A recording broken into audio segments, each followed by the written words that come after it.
যদি কোনো অসাধ্য বিষয় তার লাইফে পেতে চায় তাহলে মেহমানকে সম্মান করার কোনো বিকল্প নাই। বলবেন হুজুর দলিল নেন ভালো করে। সূরা জারিয়া 24 থেকে 27 নম্বর আয়াত আল্লাহ রাব্বুল আলামিন বলছেন, হাল আতাকা হাদিসু তাইফি ইব্রাহিম আল মুকরামিন, নবীজি ইব্রাহিমের সম্মানজনক ফেরেশতাদের খবর কি আপনি জানেন নাকি? ইজদাখালু আলাইহি ফাকালু সালামা, তারা যখন ইব্রাহিম আলাইহিস সালামের কাছে আসলো, আসসালামু আলাইকুম। ইব্রাহিম আলাইহিস সালাম দেখলেন এইগুলার চেহারার মধ্যে সফরের চিহ্ন নাই, আবার আমার এলাকারও মানুষ নয়, কি আজব ব্যাপার, কেমন করে এরকম মানুষজন আসলো। যাই হোক, এসেই গেছে যখন, সাথে সাথে তিনি বললেন, ক্বালা সালামুন কওমুন মুনকারুন, অচেনা মানুষদের প্রতি আল্লাহর পক্ষ থেকে সালাম। আল্লাহ বলছেন এরপরে আমার নবী পয়গম্বর কি করলেন জানেন হে নবী? ফাযাগা ইলা আহলিহি ফাজাআ বিইজলিন সামিন, এরপরে তিনি পরিবারের কাছে চলে গেলেন আর ওদেরকে বলেন একটু বসো, আমি আসতেছি একটু বসো। যাওয়ার পরে বলেন আমার পয়গম্বর ইব্রাহিম কি নিয়ে আসছেন জানেন? এমন একটা গরু যেই গরু নিজে বাছুর এখনো দেয় নাই, আবার মায়ের দুধও খায় না, এইরকম একটা বাছুর গরু আস্ত ভুনা করে অপরিচিত মেহমানের সামনে হাজির করে দিছে। আল্লাহ বলছেন এই খবর জানেন আপনি পয়গম্বর? আসার পরে ফাকাররাবাহু ইলাইহিম ক্বালা লা তাকুলুন, তার সামনে আসলেন, আসার পরে বললেন আপনারা কি খাবেন না? বলছে আমরা খাবো না, আমরা আল্লাহর পক্ষ থেকে ফেরেশতা হিসেবে আসছি। ফেরেশতা হিসেবে আসছেন কেন? বলে আল্লাহ আপনাকে এই বয়সে একটা সন্তান দিবেন, ইসহাককে আপনাকে দান করবেন আল্লাহ। না না না, আমার বয়স হয়ে গেছে, আমার স্ত্রী বন্ধা হয়ে গেছে, কেমনে এটা সম্ভব? আন্দাজে একটা কথাবার্তা, এই সময় আমার সন্তান কেমনে হয়? ইব্রাহিম আলাইহিস সালাম নিজের ওজর কাহি দিয়েছেন, অস্বীকার করেন নাই। ফেরেশতারা বলছে আপনার চিন্তা করার কথা দায়িত্ব নয়, দায়িত্ব আল্লাহ রাব্বুল আলামিন কাযালিক, আল্লাহ ওইভাবে আপনাকে দিবেন। সুবহানাল্লাহ। এটার সাথে কেন এই কথা বললাম? মানব জীবনে আপনি যা কিছু চান আপনার সাথে সম্পৃক্ত আছে আপনার মেহমান। কেন? আল্লাহ তো ডাইরেক্ট বলতে পারতেন ফেরেশতা যায় আমার পয়গম্বরকে খবর দিয়েছে তার সন্তানের জন্য, কিন্তু আল্লাহ তার আগে নবীকে বলছেন একটা ঘটনা ঘটছে, ওরা মেহমান হিসেবে গেছে, ইব্রাহিম মেহমানদারি করার জন্য গেছে, খাবারও সামনে দিয়েছে, এরপরে বলছে আমরা খাবো না, আমরা ফেরেশতা। আল্লাহ বুঝাতে চান এই প্রেক্ষাপট দিয়া, ওই রকম প্রেক্ষাপটের পরে আল্লাহ অবাস্তব অসম্ভব কাজ ইব্রাহিম আলাইহিস সালামের প্রৌঢ় বয়সে তার স্ত্রী বন্ধা হওয়ার পরে ইসহাককে দান করেছেন। তোমার জীবনে যত কঠিন সমস্যা থাক, যত বড় চাহিদা থাক, তুমি যদি মেহমান নেওয়াজ হও আল্লাহ তোমার জীবনেও এই বরকত দিয়ে দিবে। আল্লাহ বরকত দিবেন। আমাদের বাড়ি এখন মেহমানদারি বাড়ি না, আরে থাকে 9 তলার ফ্ল্যাটের উপর, নিচে এক চাবি উপরে এক চাবি, ফকিরের ডাক উপর পর্যন্ত যাই না। তো আগে বাড়িতে এসে বলতো মা দুপুরে খাই না, একটু খাবার দাও, এখন একটু শোনারই সুযোগ নাই, ঠিক না ভাই? আল্লাহ কি হেফাজত আমাদেরকে করছে, আলহামদুলিল্লাহ বলেন। ও বাবা, কেউ আলহামদুলিল্লাহ বললো না রে ভাইরা। আপনি ফকিরকে খুঁজে নেবেন, মেহমানকে খুঁজে নেবেন, পাশের বাসার মুখ দেখা দেখি হয় না, কতকাল একসাথে থাকে, আরে কোনোদিন তার স্ট্যাটাসে সে আছে, উমুকের স্ট্যাটাসে উমুকে আছে। এই যে সম্পর্ক, এটা মেহমান নেওয়াজির দ্বারা তৈরি হয়। মানুষের সাথে ভালোবাসা মেহমান নেওয়াজির দ্বারা তৈরি হয়। আপনি আপনার এটাকে ফিক্সড ডিপোজিট মনে করবেন। আল্লাহ রাব্বুল আমিন আপনার জন্য এই নিয়ামতটা আল্লাহর পক্ষ থেকে দিয়েছেন প্রিয় ভাইরা। এটা হচ্ছে, এরপরে আরেকটা হচ্ছে মুসলমানদের দায়িত্ব। কয় নম্বর এটা? 11 নম্বর। অমুসলমানদের সাথেও, অন্য ধর্মাবলম্বীর সাথেও সুন্দর আচরণ করা। আপনার আচরণ কেবল মুসলমান সুন্দর পাবে এরকম নয়। আল্লাহ রাব্বুল আলামিন কোরআনুল কারীমের সূরা মুনতাহিনা 8 নম্বর আয়াত, 60 নম্বর সূরা, এর মধ্যে আল্লাহ রাব্বুল আলামিন দায়িত্ব দিয়েছেন। আল্লাহ বলেছেন লা ইয়ানহাকুমুল্লাহু আনিল লাযিনা ইউকাতিলুকুম ফিদ্দীন। আল্লাহ রাব্বুল আমিন বলছেন যে তোমাদের ওই মানুষ যারা তোমাদেরকে হত্যা করার জন্য অগ্রগামী হয় না, তোমাদের সাথে প্রকাশ্য বিরোধিতায় আসে না, আল্লাহ বলছেন তোমরা যেচে পড়ে কখনো তোমাদের জনপদে থাকলেও কোন অমুসলমানের সাথে তোমরা অন্যায় অবিচার করতে পারবে না। আল্লাহ বলছেন ওয়া তুকসিতু ইলাইহিম ইন্নাল্লাহা ইউহিব্বুল মুকসিতিন, তোমরা তাদের সাথে আদালত কায়েম করো, তাদের সাথে তোমরা কিসত মানে আল্লাহ রাব্বুল আমিনের দেওয়া ন্যায়সঙ্গত বিধানে তোমরা তাদের সাথে চলাফেরা করো। একবারে দহরম মহরম গলায় গলায় দোস্তালি এটাও নয়, আবার সব সময় শত্রু খেলা নয়, বরং সে মুসলমান আপনার ধর্মগ্রন্থ পড়ে না, আপনার নামাজ পড়ে না, কিন্তু আপনার ব্যক্তি আচরণ দেখে ওই অমুসলমান প্রভাবিত হবে, ঠিক না? নবীজি সাল্লাল্লাহু আলাইহি ওয়াসাল্লামের কাছে এসে ইহুদি কিভাবে মুসলমান হয়েছে, নবীজিকে টান দিয়েছে চাদর। হাদিসের মধ্যে আসছে রাসূলুল্লাহ সাল্লাল্লাহু আলাইহি ওয়াসাল্লাম গলার এদিক থেকে এই পর্যন্ত ছিঁড়ে গেছেন, পিছন দিককার মানুষটা উল্টা দিক ঘুরে গেছেন, ঘোরার পরে হেসে দিয়েছেন তার দিকে, কি ব্যবহার এরকম করলে আমার সাথে। আল্লাহু আকবার। ওমর রাদিয়াল্লাহু তাআলা দেখছেন, হাদিসের মধ্যে আসছে ওমর রাদিয়াল্লাহু তাআলার বুকটা উঁচু হয়ে গেছে, কি পরিমাণ রাগা রাখছেন তাহলে, এক্ষুনি শেষ করে দেব। অথচ নবীজি তার হাসি দিয়েছেন, হাসি দেওয়ার বলছেন কি বলে, আপনি আমার কাছে ঋণ নিয়ে রাখছেন, মনে করানোর জন্য আসছে, আগামী 7 দিন পরে কিন্তু ঋণের ডেট শেষ। চিন্তা করছেন 7 দিন পরে ডেট শেষ, কিসা বেয়াদবি করে দাঁড়াতে আসছে। নবী করিম সাল্লাল্লাহু আলাইহি ওয়াসাল্লাম বলছেন, হ্যাঁ ওমর, উপকার যদি করতে চাও আমার ঋণের ক্ষেত্রে হেল্প করো, গরম দেখাও কেন, ও তোমার পাওনাদার, আমি ওর কাছে, ও আমার কাছে পাওনাদার। এই কথা বলা মাত্র সেই লোক নবীকে জড়ায় ধরছে, বলি ইয়া রাসূলুল্লাহ, আমি ইহুদি, আমি এই কষ্টটা আপনাকে দিছি, প্রথমে ক্ষমা করে দেন। ধর্মগ্রন্থের মধ্যে লেখা ছিল শেষ জামানায় যে পয়গম্বর আসবেন সকল নবীর যা ধৈর্য হবে মুহাম্মদ মুস্তাফা সাল্লাল্লাহু আলাইহি ওয়াসাল্লামের ধৈর্য তার থেকে বেশি হবে। আজকে প্রমাণ হয়ে গেছে যে আপনার থেকে ধৈর্যশীল কেউ নাই। এটা আমি টাকা নেওয়ার জন্য আসি নাই, পরীক্ষা করে দেখলাম যে আপনি কি ট্রু প্রফেট কিনা, প্রমাণ হয়ে গেছে, আমাকে শাহাদা পাঠ করার। সুবহানাল্লাহ। ওই লোক এই ইসলামের সৌন্দর্য ব্যক্তির প্রকাশে মুসলমান হয়েছে, আর এখন আমরা টাউর বাটপার 2 নম্বর ধোঁকাবাজ মিথ্যুক মুসলমান মানে এই ধরনের আচরণ। এটা কেমন কথা প্রিয় ভাইরা? প্রবাসে আমাদের ইলিশ বন্ধ হয়ে গেছে, প্রবাসে আমাদের চিংড়ি মাছটাও বন্ধ করে দিচ্ছে। কারণ কি? চিংড়ি মাছের মতো টেস্ট করে দেখছে, 2 ঘন্টা জাল দেওয়ার পরেও চিংড়ি মাছ গলে না। একই দেশের মাছ রে, টেস্ট করে দেখছে চিংড়ির একটু ওজন বাড়ানোর জন্য পেটের মধ্যে ইনজেকশন দিয়ে জেলি ঢুকায় দেয়। ইলিশ মাছের পেটের মধ্যে টেস্ট করে দেখছে, সুবহানাল্লাহ, সারা পৃথিবীতে লোহার খনি, আর বাংলাদেশে ইলিশের মধ্যে লোহার খনি। পেটের মধ্যে 2টা এত বড় বড় ওই ব্যাটারির সাইজ ঢুকাই দিয়েছে, দিয়া 800 গ্রাম ইলিশে 1100 গ্রাম বানাইছে, 2 ইলিশের মধ্যে পেটের মধ্যে আপনি ঢুকাই দিয়ে। তাহলে এটা কারা করতেছে ভাই? এর থেকে লজ্জা কি হতে পারে? আমরা মুসলমানরা নিজেদেরকে আইকনিক মুসলমান বানাতে পারি নাই, না কথায়, না আচরণে, না সৌন্দর্যে, না ভদ্রতায়, না সততায়, না মানবিকতায়, কোনোটাতে আমরা করতে পারি না। দুনিয়ার সবচেয়ে মানবিক কাজ করে তারা দেখায়, পরিবেশবাদী তারা, অথচ ইসলাম আমাকে পরিবেশবাদী হতে বলছে, ইসলাম আমাকে নৈতিক মানুষ হতে বলছে, আচরণে সুন্দর হতে বলছে, কথায় ভদ্র হতে বলছে। সুবহানাল্লাহ।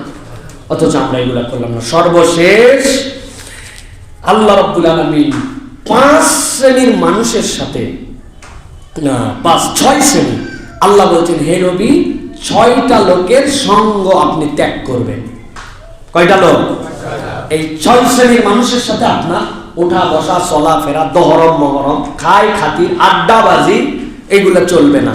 এটা আমার আজকে শেষ পয়েন্ট। আল্লাহ রাব্বুল আলামিন সূরা কলম, এই কলমের মধ্যে 3টা বলেছেন, আর সূরা হচ্ছে কাহাফ, সূরা কাহাফের মধ্যে আল্লাহ রাব্বুল আলামিন বাকি 3টা বলেছেন। আমি সংক্ষেপে বলি ভালো করে, এটার উপরে ডিটেইলস আল্লাহ যদি আমাকে হায়াতে রাখেন তাহলে এই 6টা শ্রেণীর উপর আলাদা একটা খুতবা দেব ইনশাআল্লাহ। ভালো করে আজকে শুধু সংক্ষেপে বলি। আল্লাহ বলছেন ওয়ালা তুতি কুল্লা হাল্লাফিম মাহিন। 1 নম্বর, আপনি তাদের সাথে চলবেন না, তাদেরকে অনুসরণ করবেন না যেই মানুষেরা কথায় কথায় কসম করে, কারণে অকারণে, প্রয়োজনে অপ্রয়োজনে কসম করে, কারণ নাই, কেবলমাত্র আল্লাহ শপথ করতেই থাকে, তার সাথে আপনার সম্পর্ক নাই। 2 নম্বরে বলছেন হাম্মাজিম মাশাইন বিনামিম। এই মানুষগুলা চগলখোর, ঘুরে ঘুরে একজনের কথা আরেকজনের কাছে লাগায়।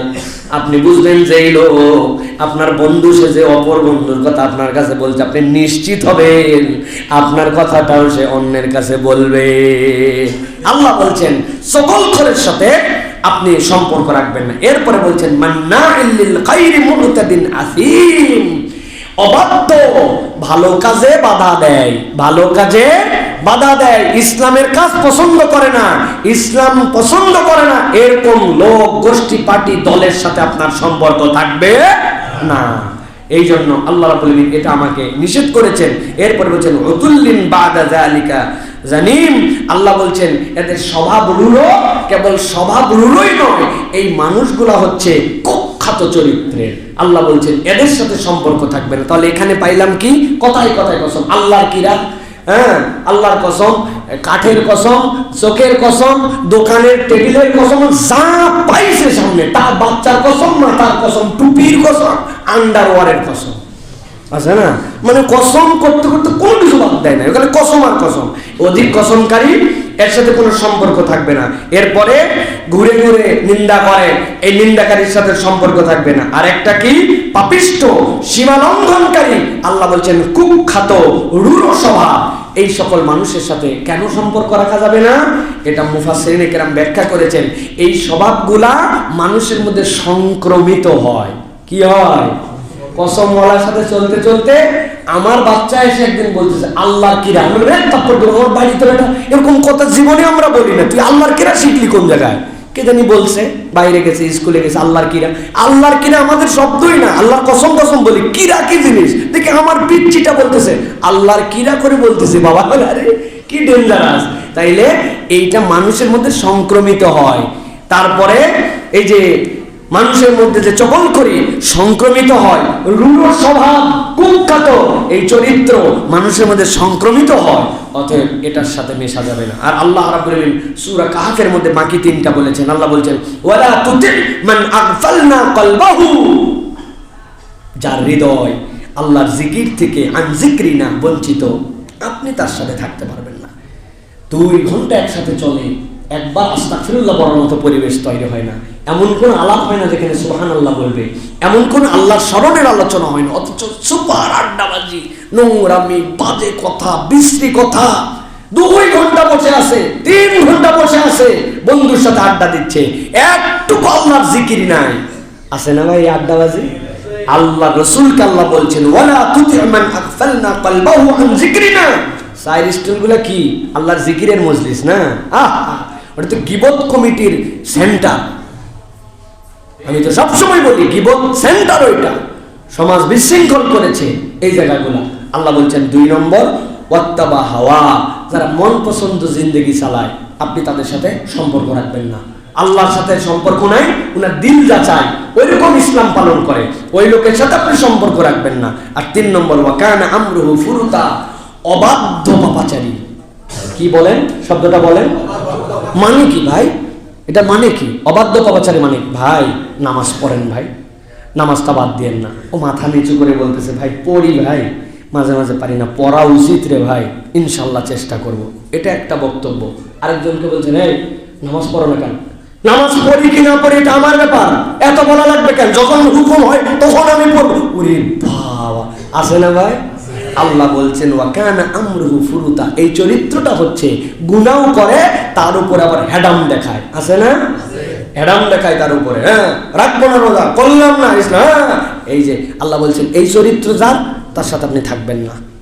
তাহলে এখানে আমরা 6টা বিষয় পেলাম একটা পয়েন্টের আলোকে। অতএব প্রিয় ভাইয়েরা, আমরা যদি সামারি করি তাহলে আমরা দেখব আদেশের দিক, বর্জনের দিক।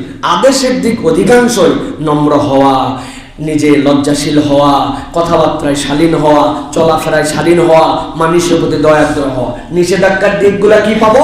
নিষেধাজ্ঞার দিকগুলো আমরা পাবো যে আমরা যেন কখনো মানুষকে কথায় কষ্ট না দেয়, রূঢ় স্বভাব না হয়, বাজে মানুষের সাথে না মিশি, আমরা যেন দুনিয়ার বুকে অমুসলমানদের সাথেও খারাপ আচরণ না করি। এই যে আল্লাহ রাব্বুল নির্দেশনা দিলেন। সর্বশেষ একটা জিনিস আমি আপনাদের কাছে বলতে চাই, যেটা এখন বাংলাদেশে খুব চলতেছে, এই জিনিসটার থেকে আমাদের বেঁচে থাকতে হবে। আমরা যেন কেউ কাউকে উপহাস না করি। কি ভাই? উপহাস করা, ট্রল। কি করা? ট্রল করা। সুযোগ পাইলাম তাকে আমি ট্রল করলাম। আল্লাহ সূরা হুজুরাত 11 নম্বর আয়াতের মধ্যে ট্রল করতে নিষেধ করেছেন। আল্লাহ বলেছেন ইয়া আইয়ুহাল্লাযীনা আমানু লা ইয়াসখার কওমুম মিন কওমিন আসা আন ইয়াকুনু খায়রাম মিনহুম ওয়া লা নিসাউম মিন নিসাইন আসা আন ইয়াকুননা খায়রাম মিনহুন্না।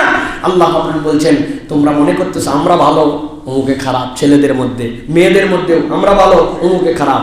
আল্লাহ বলছেন, আল্লাহ নিষেধ করলেন তোমরা একজন আরেকজনকে নিজেদেরকে উত্তম ভেবে অপরকে অদম ভেবে উপহাস করো না। এখন আমাদের সমাজে উপহাসের কালচারটা খুব বেশি, তাই না ভাই? কথায় কথায় আমরা উপহাস করি, আমরা ট্রল করি। সব পাগল ছাগল বসে আছে, বলি না আমরা ভাই? আমরা বক্তারাও অনেক সময় এমন ভাবে ট্রিট করি, কত জ্ঞানী মানুষ বসে থাকে, আমার ভাবভঙ্গিতে মনে হবে আমি কেবল জ্ঞান নিয়ে বসে আছি। এমন 3টা প্রশ্ন করবো, সত্য থাকলে উত্তর দেন। ওরে বাবারে, বাহারুল এলেম, উনি ওই 3টা প্রশ্নই জানে, অথচ নিচের লোক হয়তো আর বহু প্রশ্ন জানে। আর উপহাস হয়ে যায়। কথাবার্তায় মানুষকে আন্ডার এস্টিমেট করে ফেলি, এই চরিত্রটা ভালো না। মানুষকে যখন আমি মূল্যায়ন করব, সম্মান দিব, তখন সমাজ সুন্দর হবে। আর উপহাস করলে নিজেদের মধ্যে ভেদাভেদ বাড়বে। মেহেরবানি করে আমরা যেন উপহাসের চরিত্রে না যাই। আল্লাহ আমাদেরকে হেফাজত করবো, আল্লাহুম্মা আমিন। আজকে যে বিষয়গুলি বললাম, আল্লাহর রাস্তে নিজে জানলে মেহেরবানি করে একটা তালিকা করবেন। আল্লাহর রাস্তে তো ঘরের মধ্যে একটু সিরিয়াল দিবেন যে আমার এই জিনিসগুলো ঠিক করা দরকার। পারবেন ভাই?